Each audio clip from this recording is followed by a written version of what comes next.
Welcome to the National Indian Gaming Association's The New Normal, the latest in table games and technology accomplished. My name is Ashley Cope, and I am the marketing manager for the Indian Gaming Trade Show and Convention. I just would like to share a few housekeeping tips before we get started. Everyone is muted by default except for our speakers.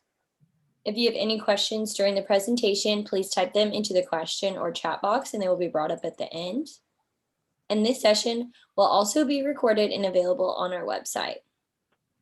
Now, without further ado, I would like to introduce Victor Rocha, Conference Chairman of the National Indian Gaming Association. Thank you, Ashley. Good afternoon, everyone. My name is Victor Rocha. My colleague Jason Giles will be in a minute, I believe. And welcome to this edition of The New Normal. Today, our guests are my friend Ari Mizrachi, who is the Senior Vice President and Head of North American Business at Tangam Systems, and Bennie Mancino, Senior Gaming Consultant at Mancino Law. Bennie, how you doing? Ari, how you doing? Good, very good. Thank you for having us on. Bennie, did I say your last name correctly? Mancino, yes. Mancino. Well, I used to live in New Jersey, so you know I learned how to speak Italian over on the Jersey Shore. So welcome, and Ari, how you doing, my friend?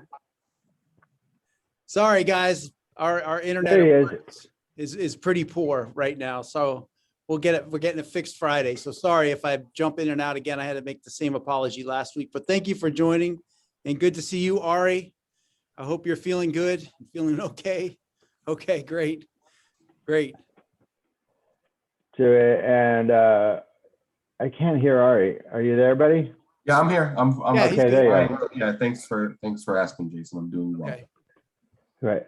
Well, gentlemen, you know what? So I'm really glad you guys could join us today. You know, this conversation is an extension of the session that you guys did at the National Gaming Association 2 weeks ago, which feels like a lifetime already.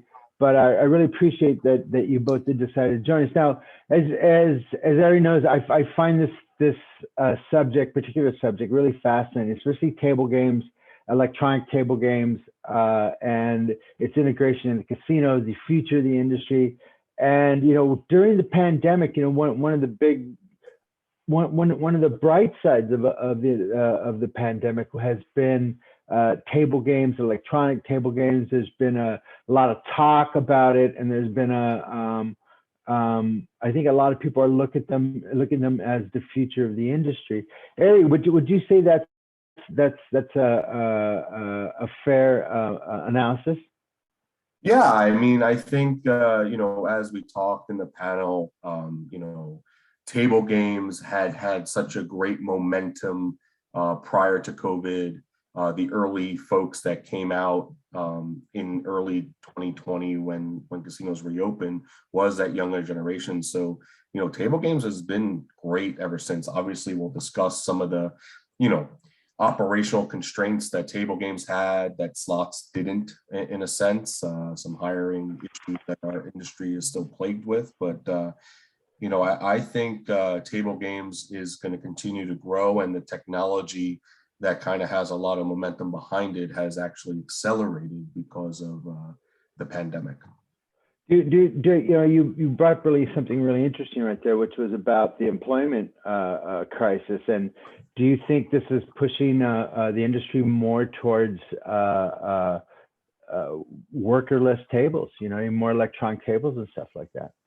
Well, I think it's forcing it. I don't know if it's what, I don't know. I think Bennie would agree with me. I don't think it's what the customers want, right? I think that we are in a society today, our generations are attached to technology day in and day out. And, you know, one thing that, you know, this industry has been my lifeblood, like it has been Bennie's. You know, I started dealing part-time when I was 21 and worked through all the ranks.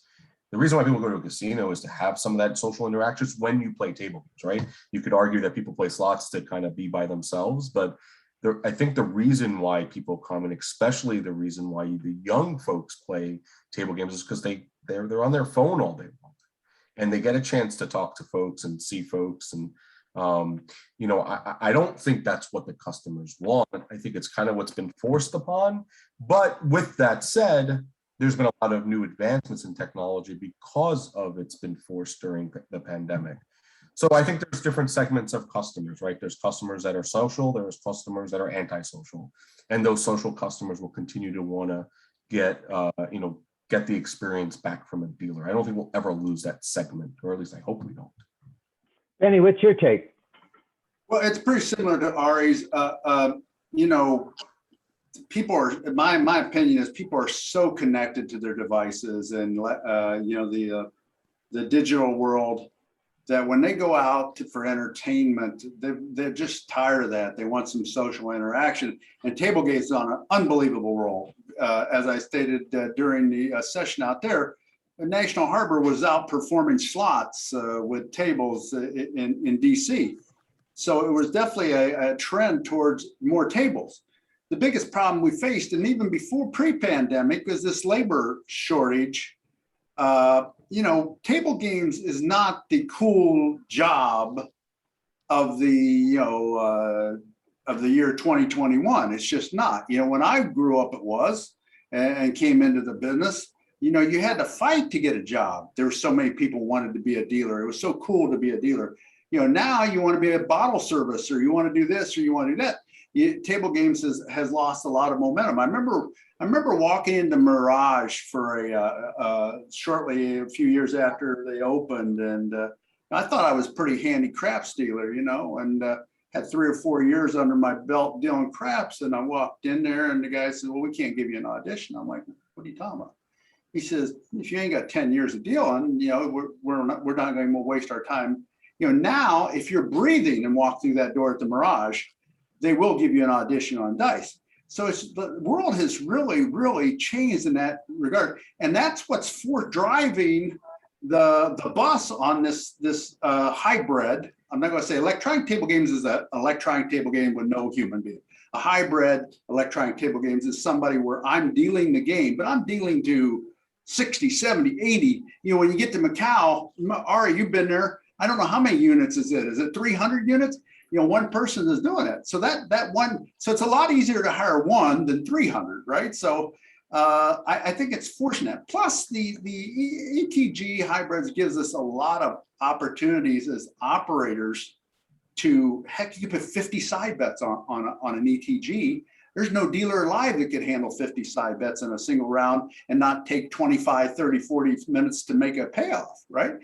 This thing does it instantly, and you're on to the next hand. So it's a new world out there, and especially like jurisdictions like Pennsylvania, where the tax is so different between a table game and a slot, and the hybrids are considered table games. It's very, very beneficial if you can't seat people at a regular table game to find some way to find a nice area for a stadium on your floor. Well, that's interesting you bring that up, because I always find myself checking out the stadium gaming setup over at the Venetian when I'm there. And, I remember when they first brought it in, you'd be able to walk it, and they've moved it around. But I noticed this last time that it was well occupied during the weekends and stuff like that, which I thought was really interesting to see. I don't see many of the stadiums set up in tribal gaming. I'm sure they're out there somewhere. How is that playing in Indian country? Well, I think for Indian country, just like some of the commercial spaces, it depends on the tax benefit, right? So in many tribal jurisdictions, they pay tax only on slots, as I understand it, and they don't pay tax on table games. So if the ETG is determined to be a slot, for instance, maybe they may steer away from it, because why pay the 25% tax if you don't need to? So I've seen many tribal commercial, big tribal casinos go all in with ETGs, but I've been to many that have none whatsoever. I personally believe it's probably because of some tax purposes, but I don't know that for sure. But what I have seen, and I know that you asked prior to the panel, Victor, was to talk about the roll to win, and I was leery. I mean, I'm a purist at heart. I'm a guy that likes double deck and still wants to touch cards and all that kind of stuff. I must say, I've been pretty shocked at how well received that game has been to the market. I got to see it at 3 or 4 installs on the Vegas Strip during NIGA. I got to see it in a couple of San Diego area casinos, and there were actually more players on the roll to win craps versus an actual traditional craps game. And I think the magic is the dice, right? The fact that people could still shoot the dice, maybe they don't care as much in craps when it comes to throwing checks out there and making those bets. Again, being a purist at heart, I thought that the chips would matter a whole lot, but I've been to a few casinos where there are actually more players at the roll to win game, which I know would break someone like Benny's heart that, you know, started in craps and whatnot. But, you know, if the players like it and you only have to have one dealer at a game and you don't have to worry about mistakes and bets and all that kind of stuff, you know, I personally think they got something there. And that is a piece of technology that enhances, I think, the guest experiences versus you can argue that some of the technology diminishes the guest experience. Could you explain to our readers who aren't familiar with this table game? Obviously, I know everything about this table game, but our readers who don't know anything about this game, could you inform them about it? Yeah, no, for sure. So Aruze, and many of you probably have the shoot to win, which is like a big Yahtzee ball that has usually 6 stations around, and that is deemed a slot machine in all jurisdictions. So that vendor, Aruze, decided to build a hybrid approach so many jurisdictions could get the tax benefit from and to enhance the guest experience, where there is one dealer on a same size craps table, but the instead of it being a felt, it's a, you know, whatever, there's a 10-foot screen. Each player, it's a 10-person station. Each player has their own video screen where they would normally belly up to the table, and they're just making their wagers on their own independent screen. The difference is that there's actually dice, and the dealer, you know, does give the dice to the next shooter. They roll the dice, and then the dealer enters in the result. So as far as the experience with dice and the camaraderie around a communal game that craps is, that's all still there. The benefit is that it can be a much faster game because there are no wagers being paid. It's all done electronically.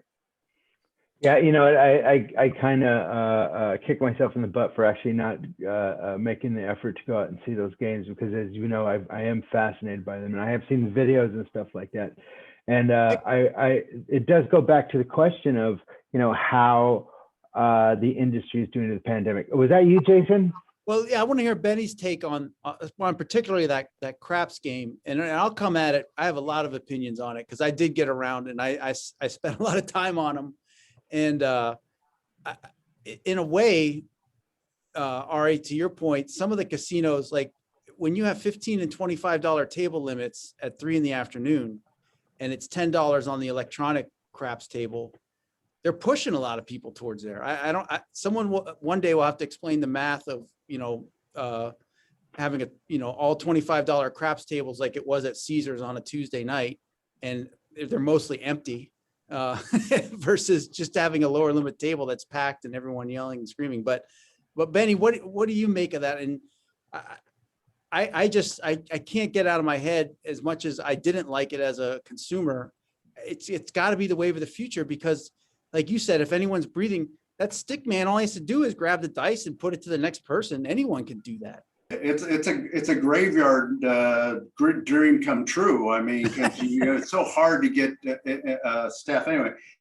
But a little history on the roll to win. Mm-hmm. Roll to win is a byproduct of an invention by a guy named Timothy Mulligan, who I'm on contact with here, called the Omni table. And his dream was to have this table, a table like a blackjack table, where, okay, you come up and you want to play blackjack. All right, I'm playing high limit blackjack. I want 3 spots. We're 7 now. Boom! Instantly, it's 3 spots, and it's a high limit game. It's a stand on South 17. Then Ari comes up. He's a high limit player, and the next thing he wants to do, he wants to play 3-card poker by himself.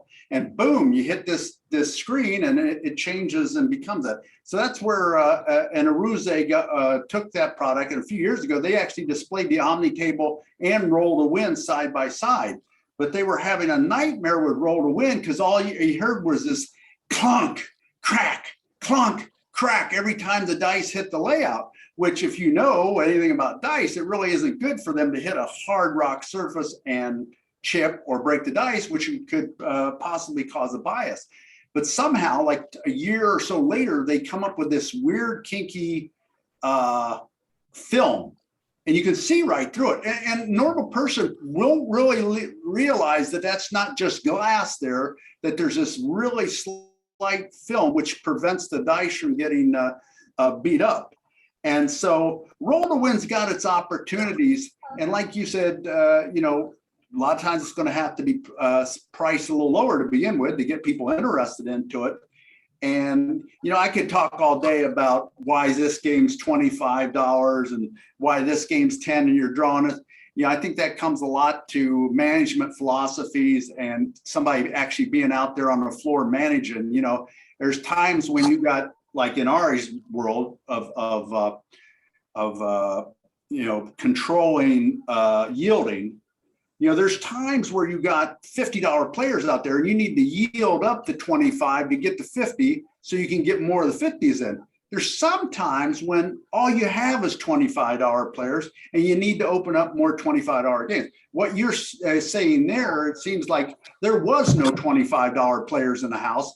All them games should have been priced at 15, you know, and that's kind of the world we live in now. And it's not the world I live in, but it is the world we live in. And, you know, I see a place for roll to win as well, just because of the labor situation. Mm-hmm. And well, how about this one?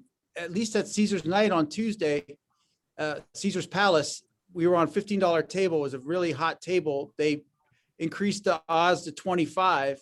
I figure I'm grandfathered in. I just kept putting my 15 down. They wouldn't grandfather anyone in. Half the table left. You know, what else can they do to the to the older type person like myself? I've been going to Vegas since the 90s when I was living in Hawaii. So I'm used to all those old perks. I mean, you know, 6-5 blackjack. I just, for the life of me, I don't know why anybody would ever sit down on a 6-5 blackjack table, but they're getting away with it. And now it seems like that's more ubiquitous than ever. If you want to do 3-2, you got to go to Ari's double deck, $25 or $50 a hand, double deck places. Well, when 6-5 started out, it was a price point thing, you know. Okay, so just an example, when I was working in Cincinnati, our tax rate's 33%. I can't run a $5 game and be profitable. It's just impossible. So, you know, the surveys were constantly, why don't you have $5 games? Why don't you have $5 games? Why don't you have $5 games? Well, we were able to come up with a $5 game with a $5 mandatory side bet at 6-5.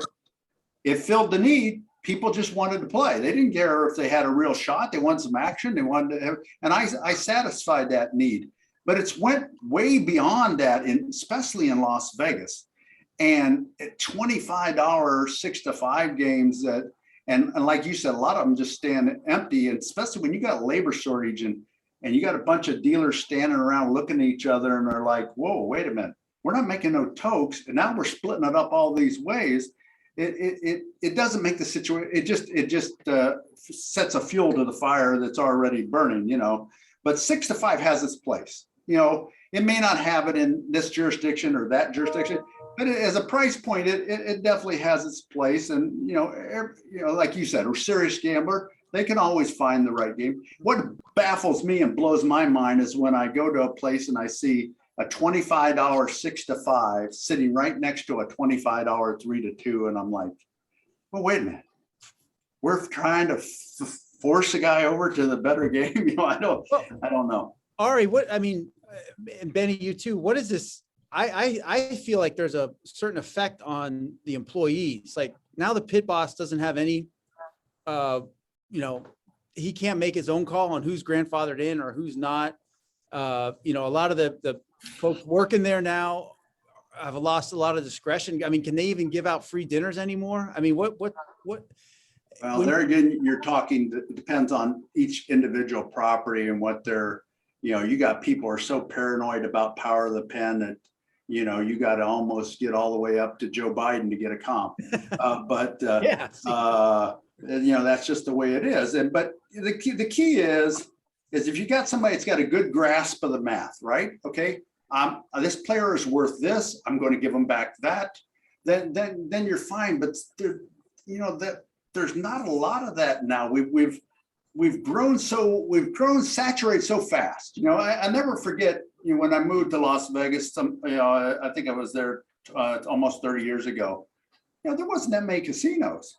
And then boom, within the next 15 years, the tribal casinos came online. Las Vegas went berserk. Other jurisdictions started coming online. And the knowledge base of, who's a good player and who's not player and who's worth this and who's worth the power of the pen, as you're talking about, kind of went away. And that's sad. It's sad that they don't have that option to, be able to do that and reinvest in the player. One answer to your question on the grandfather. There again, if it makes sense, no player is going to be mad. When they see 4 and 5 people 3 deep, they understand, that this place is busy. They got a product to sell. They got, but when the place is empty, and the guys being forced to get up, it's a different story, and it's all a judgment call. Yeah, I mean, our perspective, our company, me personally as a gambler, I'm a big fan of grandfathering in. The truth is, Jason, it's a small percentage of properties across the United States that actually allow it. The majority don't. I mean, Vegas historically did, and I think many casinos went away from it over time. Don't actually know the history of why. I live on the East Coast. I was trained on the East Coast and worked on both coasts, but grandfathering in never really was a big thing. From a math perspective, grandfathering in doesn't make sense because you want to yield during peak times and your managers raise it. The reason why me and our company believes that it is beneficial is that pit managers today are reluctant to yield because you get a guy big like yourself that, don't want to piss off, and you say you're going to 25 and then you're upset and you're running away. Exactly the experience that you said. And our position at Tangam has always been, well, grandfather in, because at least your managers won't have a reluctancy, and it turns into a good guest service conversation. Hey, Jason, you've been here a while. I know you're not having a good day. Stay at 15, but you know what? It's getting busy. We got to make it a quarter. Hey, wow, Ari cares about me, or Bennie cares about me. So our perspective is, if you want to dynamically yield your games and you want your managers to be aggressive when they should be, grandfathering in probably makes sense. And I think when you don't allow grandfathering in, you handicap that, because at the end of the day, as Bennie said it, and the unfortunate part for some of our employees in the casino industry, it became a job instead of a career. Right? When I started dealing, it was a job of jobs, and I still believe that today. There's no other industry I'd rather work in. But for many folks, because of the vast expansion, whether it be in Indian country or in the commercial space, there's so many more casinos today, and people grew too fast. So there are people that still love it, like Bennie and I do, but the majority, it's a gig. And yeah, Jason, when you're out at a property now, compared to, like, let's say 20 years ago, when I stood on the floor with these guys, every guy I stood with, I stood there with Jeff Elmore, was the floor in the same section I am. He's CEO or president of ARIA. These guys took ownership of their sections and areas, and they could make decisions like that. But now we're just taking every warm body that comes in the door, trying to keep the place open. That becomes a problem, and because you'll hear the same comment no matter what property. I don't care what property you go to across the U.S. and probably other places, is that, they do that on swing shift, but they don't do it. That's what you get when you just let people make them decisions. So that's why a lot of people at management just don't let it happen, and they just go with one policy, either grandfather or no grandfather. Well, so the one thing I wanted to add, and it was the first thing that Victor mentioned, was about hiring, and I am very passionate about not a controversial, but I think it is. In Indian country a lot, and some commercial jurisdictions do allow dealers now to keep their own tips. And our industry back in the 70s went away with it, right? So when Vegas started trying to change it, when Vegas was Vegas, when the old timers give me these amazing stories that I relish in and can listen to for hours, it was back in the day when dealers were able to kind of keep their own and make their own keep, and they worked harder and they dealt faster, and it was kind of great. And then people became skeptical, right? And worried about cheating and all that. And I don't care if dealers keep their own or not, you're going to always have to worry about cheating and protecting the assets of the company, whether you're in the commercial Indian country. But what started happening in some jurisdictions and a lot of Indian country in Arizona and California, dealers do keep their own. And I have a lot of friends that are usually skeptical. And I'm like, just go to one of those tribal casinos and you'll have the happiest dealers in the world. The only difference is the company is giving them a shot to make a really good living. The problem today is when I started dealing 21 years ago, if you work at a pooled environment, unless you're lucky enough to work at a few properties that are only a couple of handful out of thousands, you're making the same money that I made 21 years ago. And it's a job today and not a career. Because $50,000 21 years ago for a 21-year-old kid was a lot of money. Mm-hmm. Today, you could drive Uber and make $50,000 a year. And I'm not diminishing driving Uber, but you don't need to work on holidays. You don't need to worry about smoke. You don't need to worry about, Jason looks like he would curse at me if he lost 3 hands in a row. I don't have to worry about that. But if you give me the opportunity to make 80,000 or 100,000 or 120,000, well, you know what? I'll deal with Jason for the next 3 days. And I think that is the biggest issue that traditional table games will be forced with over the next 3 to 10 years, because the tip rate has been the same for the last 20 years. It hasn't changed, except for, again, there's a few diamonds in the rough. But, if you're going to be making $16, $18 an hour in tips, you could go deliver pizza and also make that as well. Right. I think what we're talking, Jason, also here is that, Ari and Jason, is that, as a lot of these old, dealers and people who've been in the industry, they've retired. And like you said, it used to be a career, now it's a job, and without providing these type of opportunities where people can make a real living, they're just going to move on. And granted, this gives an opportunity for electronic table games, but that does change the entire experience of the casino too. I know at my casino, I remember walking through during mid-pandemic and all the plexiglass, and those table games weren't going anywhere. They had so much plexiglass. It was like going to SeaWorld or something like that, And Pechanga is one of those examples, right? Mike May, who recently retired from your property, was a mentor of mine. When he left Atlantic City in 08, and one of his reasons for maybe not taking the job was, oh man, they keep their own and you guys have over 150 tables. You're probably the biggest property in the United States where dealers keep their own. And it's a big undertaking for all of us old school guys. It's, we're going to get cheated. There's going to be a lot of favoritism between the what we call in table games the pencil, the person that kind of routes the dealers on where they go. Mike May told me the best thing that ever happened to him is he worked at a place where dealers kept their own. But it's interesting, and even in Southern California, not all the casinos keep their own, where it seems like an obvious thing that if you could give your dealers a chance to make real money, they're going to stay loyal, they're going to work harder, they're going to deal faster, they're going to give better service. Anyway, I'm very passionate about that subject. I mean, the last jurisdiction that I worked at as an operator, it was a statute in the law, so there was nothing I could ever do to change it. But I know if I ever went back, it's a place where I would want to work, because you could try to lead to death when it comes to guest service, but if you can't give the employee an incentive to work harder, they're not. But it sounds like we're talking about the end of, personnel on table games, frankly. I don't want to be that stark about it. I know that there's still a segment that likes to go there. One of the things that surprised me, to your point, Ari and Bennie, when I actually got on the electronic craps table, was the flexibility of I could now bet as much as I want when I wanted. If I wanted to look at my phone, or if this guy rolled crappy last time, I would just sit out and, wait for that roll to be over.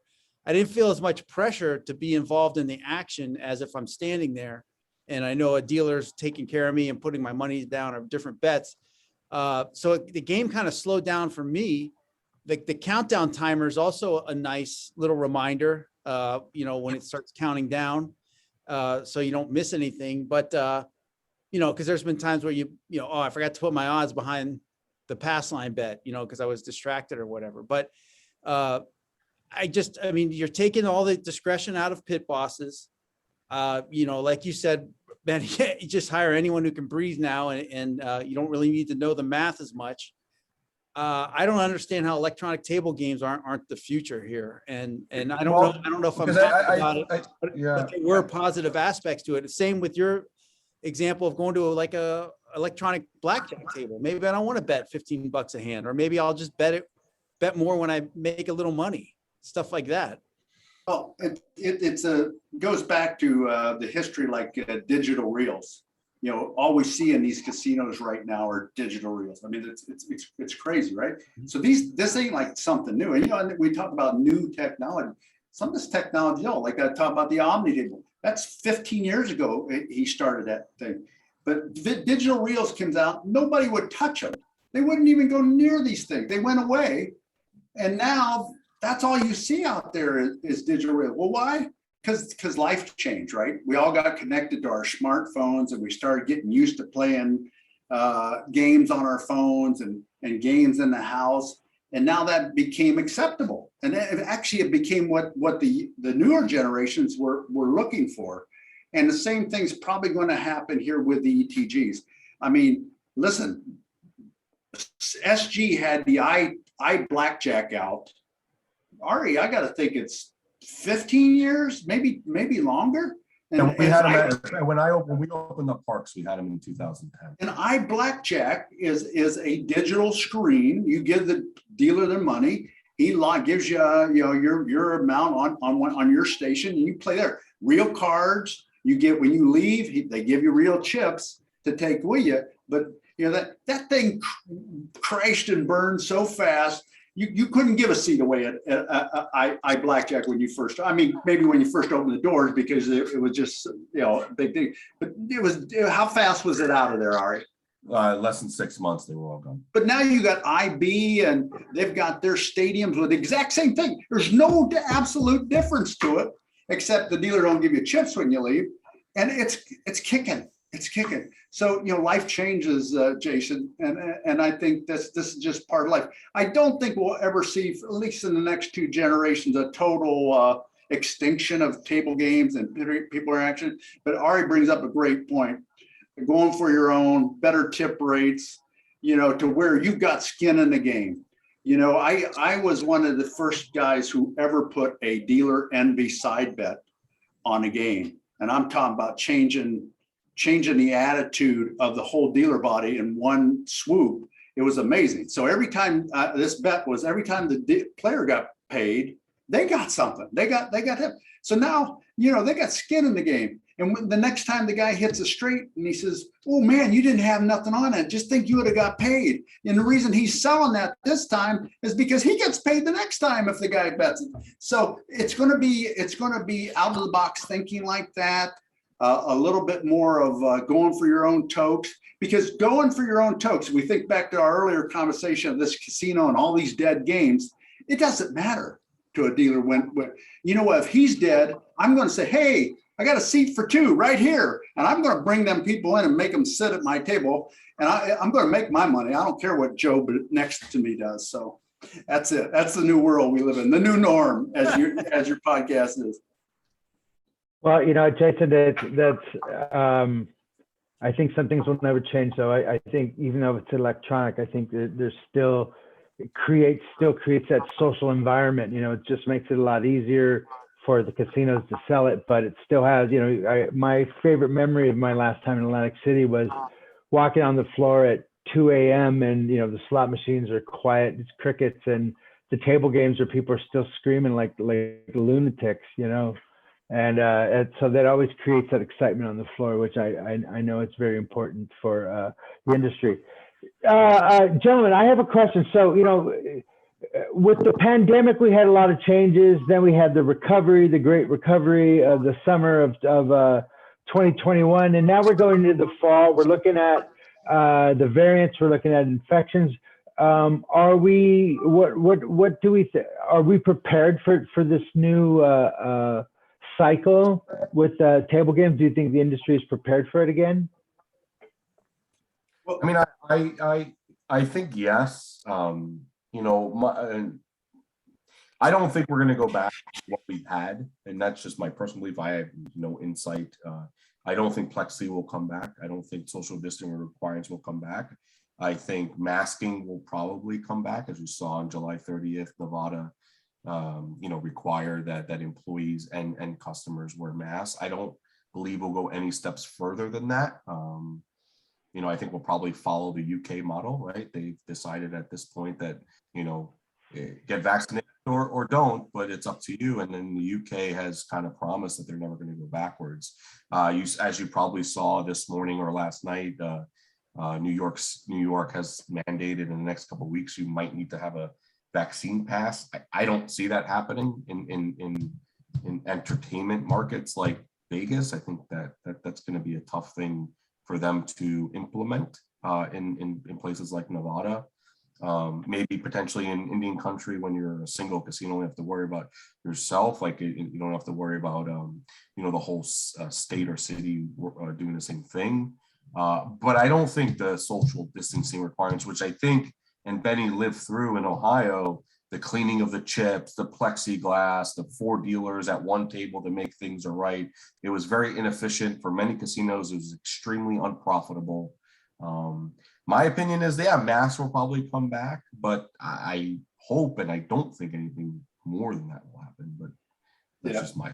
Me and Zender just did a post-COVID or after COVID type thing, a Zoom or about 2 weeks ago, and Bill's a madman when it comes to statistics and information and digging. When he gets it on a 10, it's crazy. And, he really knows a lot about COVID. It really does. And, Formite transfer, which is touch, is really not an issue with this current, disease that we're dealing with.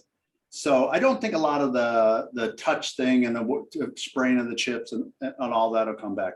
We definitely know there's a heavier viral load with the new Delta virus variant. So, I don't have to be next to you 15 minutes. I only have to be next to you 8 minutes. Mask is good, and I think as we move forward, but I think people are more prepared. Before we just didn't know, was this the Black Plague? Was you going to be walking down the road and, 3 people drop dead in front of you? We know that's not going to happen. Certain people are going to be take this a little worse than others, but it's just like any other disease you attract. Some people, can beat cancer. Other people can't. They're dead in 3 weeks. It's just, the way it is. I really don't see us going back, and I hope we don't go back. But I am really curious about the vaccination card. So what if we do this? If you show me a vaccination card, you can play 3-2 blackjack. But if you don't, you play 6-5. That's a joke, ladies and gentlemen. But okay. Yeah, and then the new heat mats with slot machines. You can also give them that privilege of having access to that data if they're vaccinated too. So I think there's a lot of opportunities there. Yeah, you get the $2.99 buffet versus the $14.99 buffet. Okay. Yes, right. And if you're vaccinated, no sneeze guards. That's my idea, but I don't know if that's going to catch on. So Jason, at our conference, it was packed, and I think a lot of that reason why is obviously we were the first out of the gate, but it was also the fact that business is back to normal, at least as it feels normal. But as we know now, we were kind of in that little lull. We cut right at the beginning of this next wave and stuff like that. So, as Bennie and Ari just said, I think a lot of what we're seeing, I think we are prepared.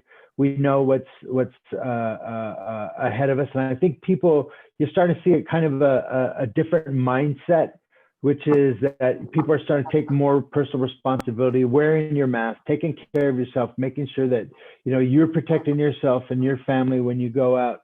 And I think you start in the Indian country, you're starting to see that. I was just in my casino the other day. And if you want masks, they're there. What I don't see is the temperature taking. I don't see a lot of that anymore either. And nor have I seen anybody even talk about that. So, everyone is talking now about wearing masks and being safe. And I see a lot of the hygiene and the health and safety standards are still the same or have picked up again too. But I think this is it's a little more rational. I think maybe the word, there's not as much hysteria around it this time.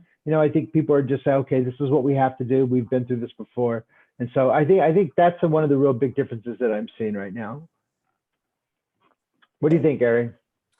Yeah, I mean, I agree. I think that the numbers, the caseload is obviously quite high, but the two important data points that I think we all have followed, and all of us, whether you're on the vendor side or the brick and mortar side, have been following this for a long time.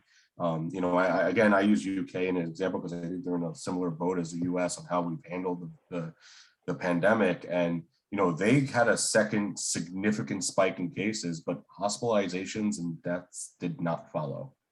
And as they say in the US, what 99.7% of the unfortunate people that have expired in the last 6 months are all the unvaccinated. So it's given the power. And I know, Victor, and I appreciate, what Ernie and was trying to push the vaccines, is that it's kind of showing that it works, right? Like, you have an opportunity to take this vaccine, and if you get it, it's not going to be that bad. And I think the numbers are showing that.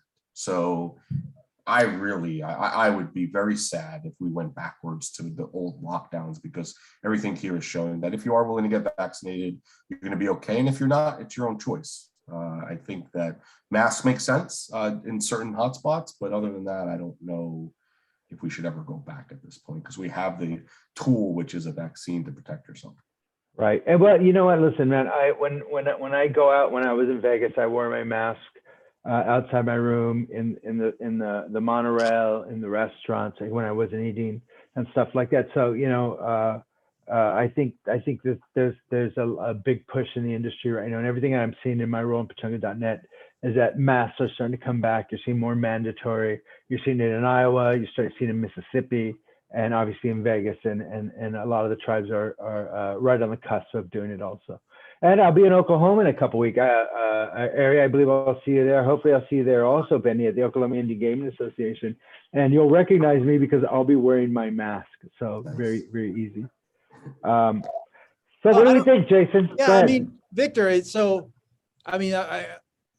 very enlightening to hear, Bennie and Ari give the history behind this electronic table game resurgence, where really, the old is now the new.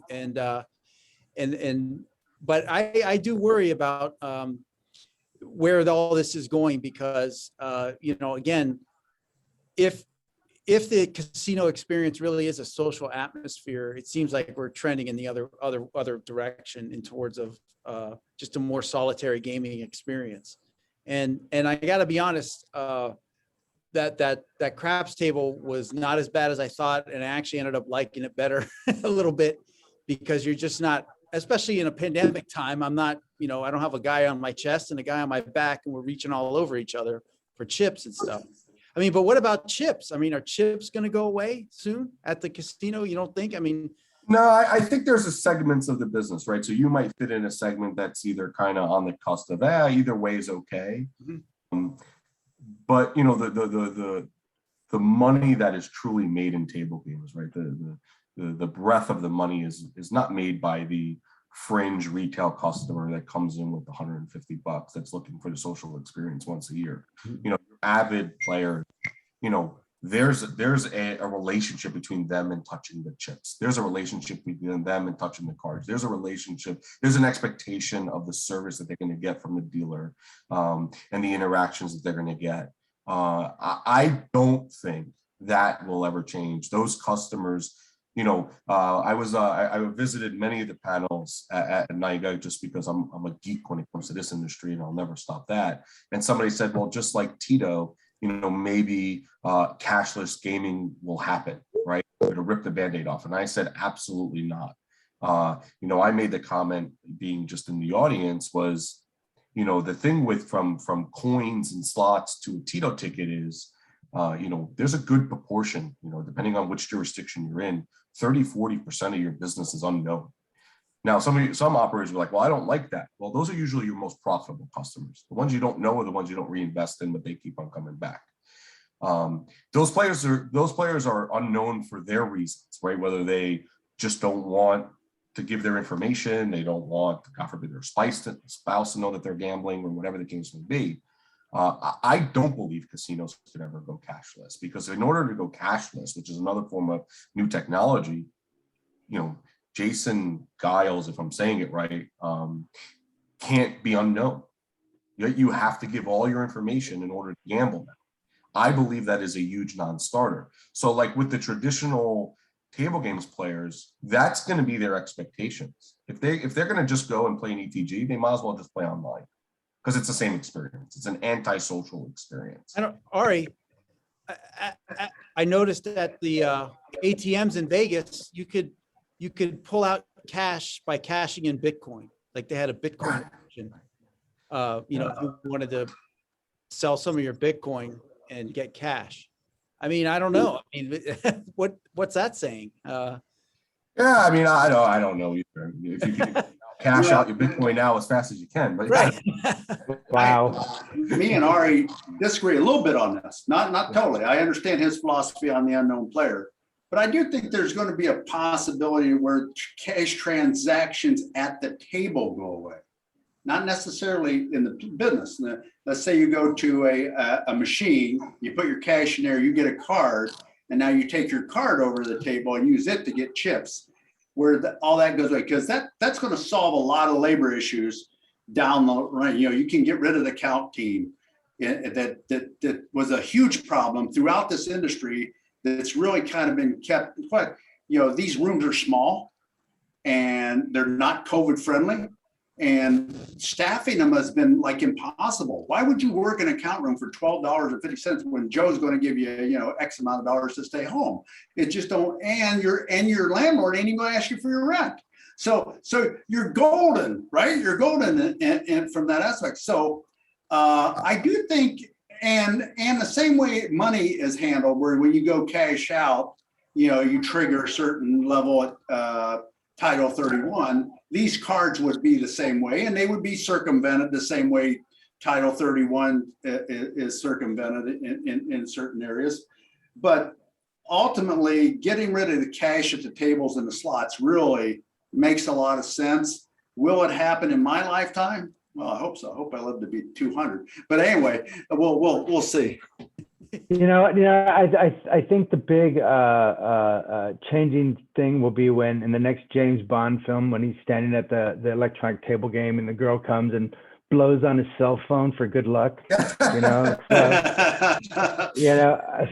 that's what I'm waiting for. I think that's the moment right there. So we are losing part of the culture in this, aren't we? That's really what we're talking about, the culture of gambling and the culture of the casinos, and it does make it a little more sterile. And like Jason says, he did feel a little safer and stuff like that. But I think I think for that casino experience, it's obviously you need a combination to have that excitement. But this new reality, this new normal, when you're dealing with labor issues and I check the want ads, I see them all the time, especially in my role on Pachanga.net, and you see they're looking for table game players. And I saw one yesterday actually looking for table count room people too. So I think you're right about that environment and stuff like that. But we're talking really a deeper issue here, which is more of a fundamental change of our industry, with the employment and with the electronics and with technology and stuff like that. And, I think the pandemic has shaken everything up, and this is just a small part of what we're seeing in the next 3 to 5 years. I think everything's going to be changing. Jason. Yeah. So what do we think, man? What are we thinking? I think, at some point, this is going to impact a lot of our tribal properties, and there's good and bad. To Ari's point, New Mexico is another place where the dealers get to keep their tips, and it makes a noticeable difference in their attitudes and everything. But again, at what point does it be more cost effective to just start replacing people with electronic? Rosie the robot. Yeah. Rosie the robot. Some of the robot stuff I've been seeing during the Olympics is just incredible. What Japan is displaying over there, if you've caught little snippets on commercials and stuff. And I mean, Pachanga had that robot. The last time I was there was you could check in with that little robot thing. It scans your eyes and then spits out your hotel room card key. All this is coming, and again, I don't know where it leads up, but at some point it's just too cost effective to deny. And so we'll see when that happens. Oh, Benny, I think you'll be around for it. So Yeah, Benny, drone dealers. That's Drone- my idea. Okay, drone dealers. That's my. I'm putting that out there, Ari. So don't steal it. Okay. Yeah, I mentioned this at the conference when I have Interblock Stadium at my former employer, and everybody, Interblock, when they first brought this out, they showed these dancing girls and these stage productions and stuff. And you don't need that, man. One guy can command a room. Look at Don Rickles. He had you from the moment he uttered his first word. And then, our best stadium dealer was a 70-year-old guy, funny as heck. And people would come and say, is Steve working that? And you say, no. And oh God, I just came to be with him. So that's going to make a big difference, right? And just think how much you can pay one guy versus, you can give them a premium if they can keep the crowd involved. Well, you know what? I hope the next generation of gambling isn't as sterile, and we're not getting our food from vending machines and like drug dealers and all this stuff. And I think there's still a place here in the industry for that human touch. But like I said, the pandemic is shaking everything on its side, and I think we're all still trying to figure this out. But for me, Ari, and we've had this conversation multiple times. I felt that the pandemic has really given the electronic table game industry a real big push, and it's really fascinating the fact that Jason, to me, did see these games and did see them on the floor and stuff like that. Now, but we don't have that much time. But are we going to see more of these style games? Obviously, these are very expensive to put on your floor.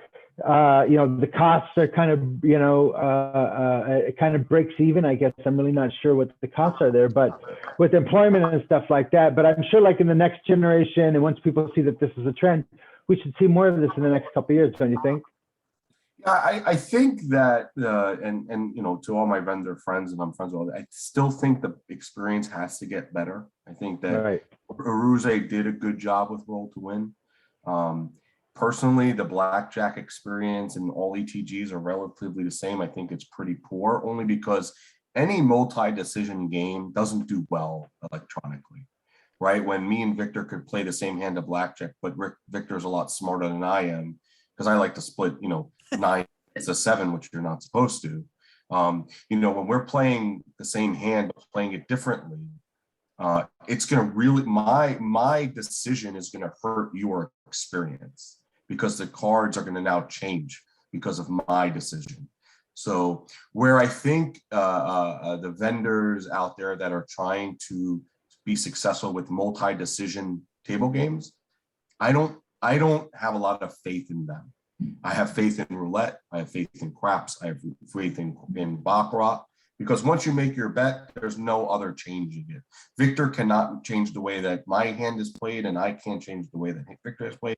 But all these other games that are out there that have multi-decisions, I'm not a fan.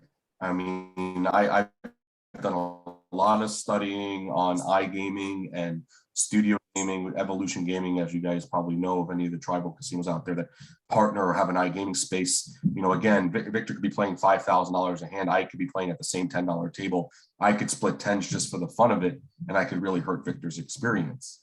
And once that happens, once Victor as the high roller experiences that, it's over. He's never coming back. And I think that is the miss, right? And there's no solution, because there's at least no simple solution, or else it would have been figured out. As soon as another customer could mess up someone else's cards, or the perception of that, because the math doesn't matter, all cards are random when it comes to that regard. Once that happens, the bigger players, the ones that truly make the money for the casinos, once they have that experience, they're never going back to it. And so I don't think ETGs will overtake traditional table games, will never overtake blackjack for the reasons that I just said. I would never play a blackjack ETG, but I would, putz around on a roll to win, or I don't play roulette, but if I did, playing roulette or playing a real game, I'm okay with either one, because if I'm betting 17, I'm still betting 17. Nothing's changing that for me. Harry, you're a purist. You are a purist, man. What do you think, Benny? Well, I think I agree with Ari that, there's always going to be a market for a table game product for the real hardcore, enthusiast that, doesn't want there to be 16 other hit cards during a course of a hand. I mean, absolutely. But most of the ETG product isn't for the hardcore gambler, which is the bulk of the people on the floor. The biggest quantity are the retail customers. And I think we can get away with it there. But either way, whatever hand we're dealt, I think we got to make these products the best they can possibly be. Whether our ETG hybrid products got to be fantastic. We got to have a good dealer out there, make it fun, make it interesting for the crowd. And our table games product has to improve. Is that by dealers going for their own tokes or what? But all these days of just sitting on our laurels and just saying, you know what, these games make money no matter what. That's going away, boys. And if you think that way, you're going to find yourself without employment. I mean, because that's just the way it is. We're going to go extinct that way. So what you need to do is just, deal. Number one, deal with the hand you're dealt. Figure out what's your ratio of hybrids to regular games, and make each product the best it can be, cost-wise, performance-wise, entertainment-wise. And you know what? Table games going to keep going and going. Well, you know what, gentlemen, I think we're close to the end of our show, and I really appreciate it. I think this was a fascinating conversation. As someone who just finds this whole issue absolutely mesmerizing areas. I've had this conversation with you many times because if it feels that this is the wave of the future, but it also feels a little forced at this time. I think it's organically going to get there. I still think we have a ways to go. The pandemic has definitely showed us that there is a want, there is a need, but there's a trade-off there. So we're still trying to figure out what exactly this trade-off is and how important it is for the life of the casino. So Bennie, thank you very much. We really appreciate you being our guest. I hope to have you back again, and thank you for speaking at the conference in Las Vegas. We really appreciate that. Ari, we really appreciate you also. You've been a really good friend, and I really appreciate your knowledge and your accessibility whenever I need some information. So Jason and my brother, thank you. Good to see you. I had no idea you were such a degenerate gambler, but I'm glad. I'm glad to hear that you had a good time, man. Yeah, I mean, I'm sure Benny and Ari know, when you lived in Hawaii in the 90s, the #1 destination was Las Vegas and California. Yep, I got swept up in all that. California hotel, any of the Binion properties were so inexpensive to go to. So, but anyway, that's where I got my teeth cut on gambling in Vegas. So I'm used to all those old perks. And so, wow. Yeah. And everybody out there know I'm a junkie, a table games junkie. He knows for sure that I'm out of control and I got this habit. So listen, if anybody's got an issue or a question they don't want to ask their boss, or they don't want to go to my LinkedIn, message me on there, go to my site is tgops.com, and I'll be glad to help anybody. Okay. Yeah, absolutely. And Ari, how would people get in touch with you? Yeah, I mean, same thing on LinkedIn. Jason, you probably know, I kind of like bit my lip because, I work for, I left operations 7 years ago, but I work for Tangam, or almost 6 years ago. I work for Tangam System, which is a table games optimization. We actually help all of our clients with yield management and raising and lowering clients. So when you were saying you were pissed off that the games were raised, I was like, oh, that was probably my fault. But that was Ari's program at this. But you could just grab me on LinkedIn. My email's quite long, but you can find me on LinkedIn, send me a note. I'll be happy to sync up with you. Ari, Ben, thank you so much. We really appreciate the conversation. And Ashley, again, thank you. And thank you for all the attendees. Again, we'll see you guys next week. And thanks a lot. Bye. Awesome. Bye-bye. Thank you.